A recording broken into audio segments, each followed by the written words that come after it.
right, folks. Let's do a few more square root equations. We'll start with number 24. It's one of those where we have to square both sides right away because we have two radicals. And when we do that, we get 2v minus 8 on the left, which is nice. Those cancel out. However, these don't cancel out immediately because we have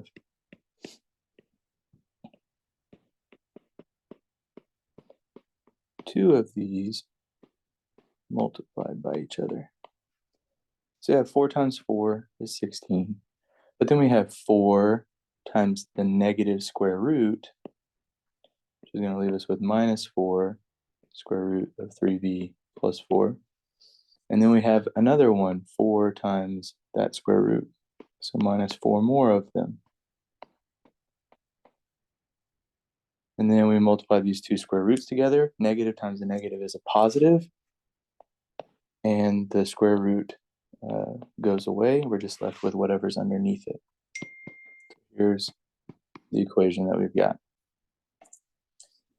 If I combine these, I would get 20. Still have this 3v. And then if I combine these two things, I have minus 8 square roots of 3v plus 4. 2v minus 8. All right, so let's get everything over to the other side that isn't a square root. I'm leaving the negative 8 because it is multiplied by that square root. So I can't just add 8, I have to divide by 8. Negative v minus 28 equals negative 8 square roots of 3v plus 4.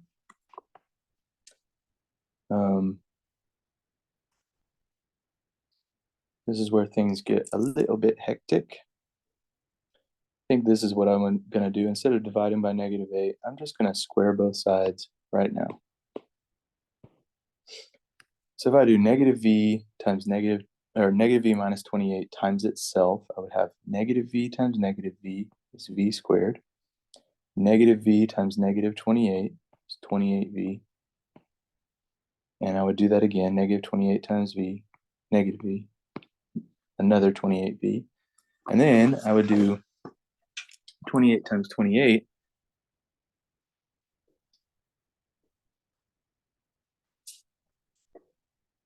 which I don't happen to know right off the top of my head. So 784. And then on this side, what this is negative 8 square root of 3v plus 4 times the negative 8 square root 3v plus 4. The negative 8 times negative 8 gets you 64, but then it's still multiplied by the square root of 3v plus 4 and the square root of 3v plus 4. When you multiply those square roots together, they make a full 3v plus 4. It's going to look like this. And then I combine some stuff here, makes 56v. I would distribute this 64. So let's see, that's 192v plus 256. So now we got to subtract that 192. So we're going to have 56 minus 192v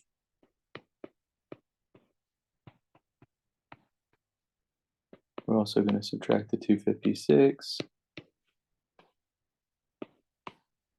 It's going to leave us with 0 on the right side, and v squared minus 136v. We're going to do 784 minus 256. 528. And now we factor. I am sure, at least for myself, that I don't know the factors of 528, which is what I need. Factors of 528 that add up to negative 1 whoops, negative 136. So here's what we'll do. We'll go to our calculator and type in 528 divided by x. Don't need to graph that. Whoops. And then I'm going to go to the table. Every single one of these pairs, 176, multiplied to be 528. But I need the ones that add up to negative 136, which would be negative 4 and negative 132.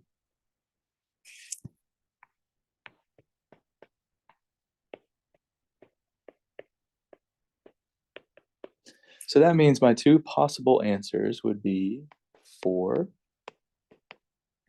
and 132. Whew, that's a lot. So let's go back to the beginning and check our answers. Make sure that we don't have any extraneous solutions. Oh, wow. Forgot about that. Let's do it. So if I plug in 4 here and 4 here, let's see if we get a true statement. So the left side would be the square root of 0, which is 0. The right side would be 4 minus the square root of 3 times 4 is 12, plus 4 is 16. The square root of 16 is 4. So 4 minus 4 is 0. That's true. So this one is a real and true solution. Let's try the 132 business. If I plug in 132 here and 132 here, then I'll have the square root of 2 times 132 is 264. Subtract 8, that would be the square root of 256.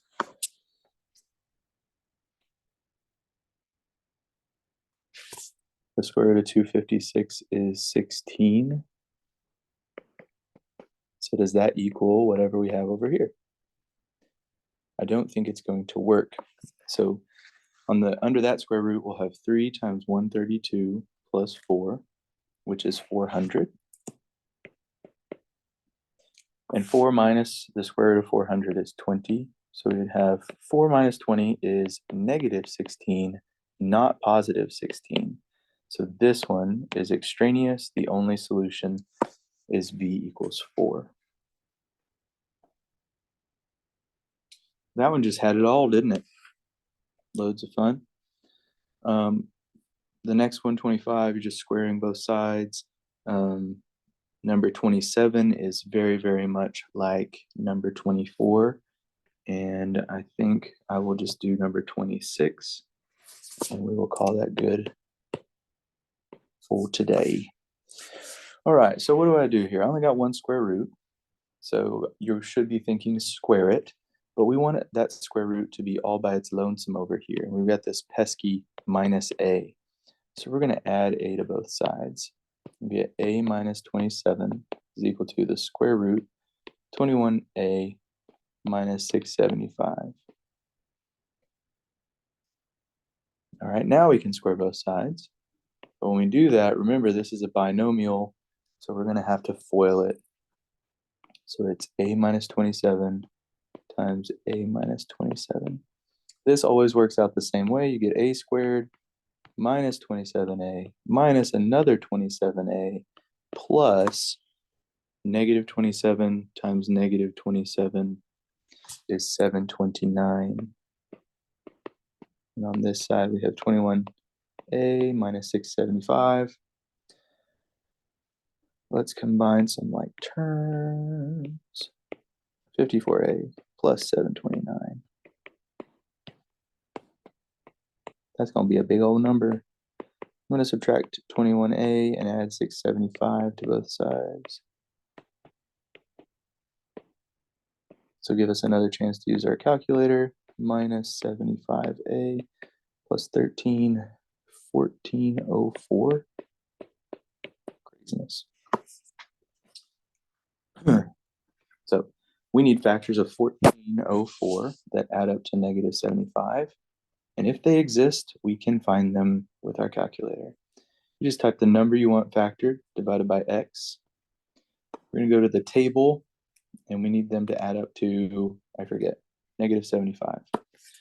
So we're looking at each row, and just seeing if they add up to the right numbers. So we're, as you'll notice, like we start far away, but because we need a smaller number, we're gonna have to keep going this direction, and we'll get closer and closer. So like these two factors add up to negative 96. We're getting closer.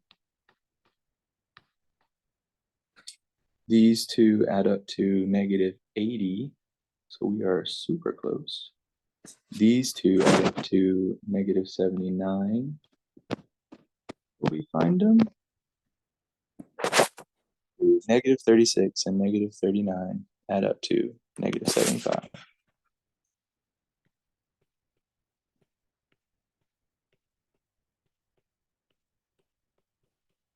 So I get two possible answers, 36 and 39. So I'm going to go back to the original part, and I'm going to try out two of these things. So if I type these in, or if I type this right side in with 36 plugged in for that A, it should equal negative 27. If it doesn't, it's not a solution. So that's what I'm going to try.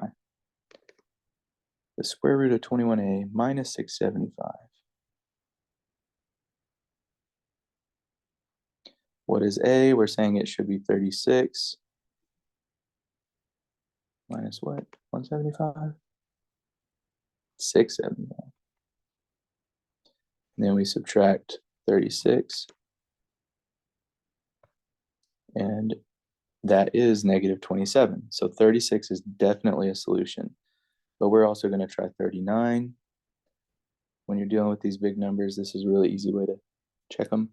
And you see that 39 also worked. It made it equal negative 27 too. So both of these this equation becomes true when A is 36 and with A when A is 39. So there you have it. That's some square root equations. I'll probably throw in a video of some square root inequalities here on this snowy day the next time.